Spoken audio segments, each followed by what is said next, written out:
But let's get into some of these big legal questions with the former acting U.S. Solicitor General of the United States, Neil Katyal. Welcome back. Thank you, Ari. Great to see you. Great to have you. What do you see happening here? Well, it's on brand. You have basically a delay motion from Donald Trump, a motion so that he doesn't have to tell the truth, and so he can try and blow off this deadline today from the January 6th committee. I mean, and Donald Trump's a guy who's basically spent his whole life thinking that his money and power will insulate him from the obligations that ordinary citizens like you and I have. If we get subpoenaed by Congress, Ari, we don't file lawsuits. We show up and we tell the truth about what happened. And, also, like, as we've come to know from Trump, this is all about total forum shopping. I mean, he filed this lawsuit, Ari, in Florida to block a congressional committee sitting in Washington, D.C., subpoena to testify to avoid having Donald Trump testify in Washington, D.C. I mean, this is Washington, D.C. through and through, but he filed this thing in Florida.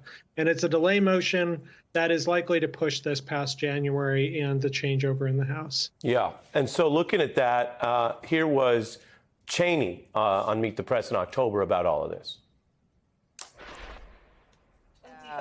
Treats this matter with great seriousness, and we are going to proceed in terms of the questioning of the former president under oath. Mm-hmm. It may take multiple days, and it will be done with a level of rigor and discipline and seriousness that it deserves. We are not going to allow the former president. He's not going to turn this into a circus. That was when the discussion was testimony. Obviously, it's not going to be a circus if he's not even participating.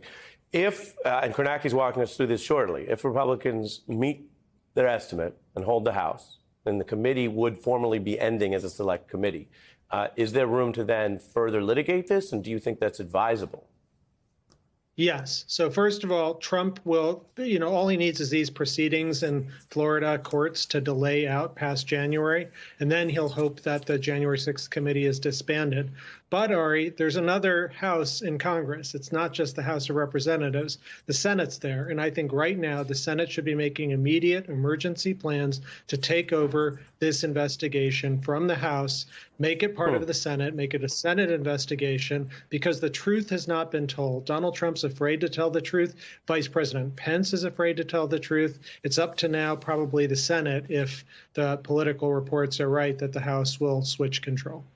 Yeah, really interesting. You're also thinking outside the box here. We had James Carville talking about going outside the House for a speaker, which is unusual, but technically legally possible constitutionally. You're talking about the fact. And with Judge Ludick, no finer individual. There we go. And you're reminding folks that now we know more than we did a week ago, and the Senate has that governing authority. And if they are going to litigate, although there are precedents where you can go past the amount of time that a given Congress was in session, you're reminding folks the Senate would have even larger ongoing oversight powers there. So that's really interesting, Neil. Thank you, as always.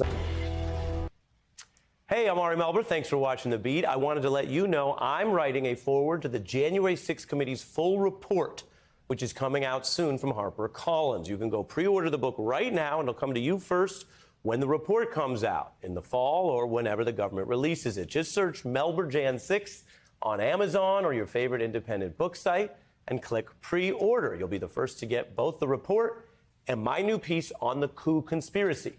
You can also go to melberbook.com and order it there.